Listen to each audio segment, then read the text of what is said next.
Every 4 years, the citizens of these United States come together to take part in one of the most successful examples of self-government in human history, the presidential election. In the months leading up to this event, we hear all sorts of phrases tossed around: swing state, red state, blue state, popular vote, electors.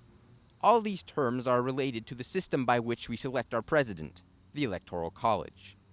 In recent years, the Electoral College has gained renewed importance. Is it necessary? How does it work?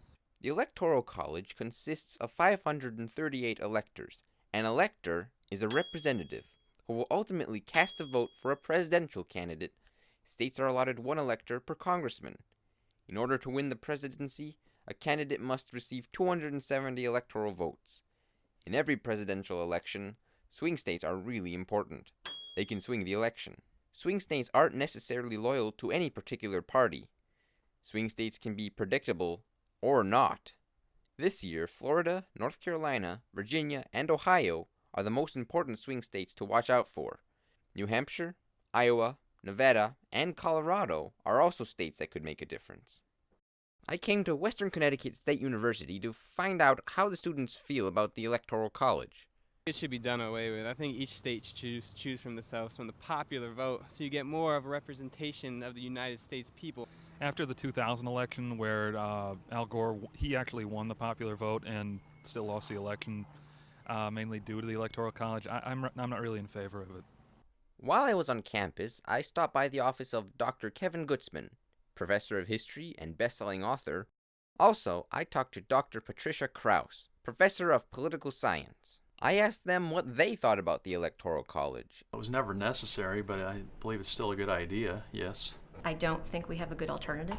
The problems with the Electoral College, obviously, is that it's in the Constitution. So in order to change it, you would have to amend the Constitution. Many students agree with Dr. Gutzman and Dr. Krause. I do think the Electoral College is necessary. I think it's necessary for a variety of reasons, but the most important is it becomes an issue of states' rights. On the one hand, I think a popular vote in this country would be a good thing, but on the other hand, I don't really trust the population. I don't know. I think it's not quite broken yet, so I don't think we need to fix it quite yet. In terms of fixing it, I don't know if I would even use that term. I think if you're going to do anything, you either leave it alone or you abolish it, you amend the Constitution, and we move to the popular vote.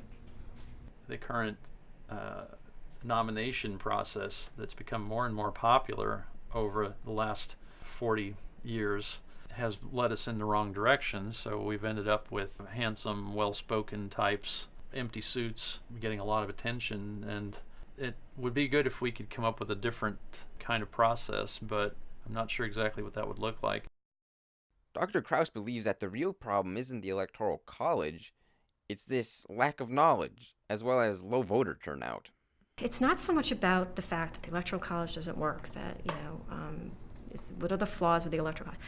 A lot of it is the flaws with the American electorate, that we only get out and vote on an average of 50%, even in a presidential election, that we don't understand the process, that we just don't know what's going on.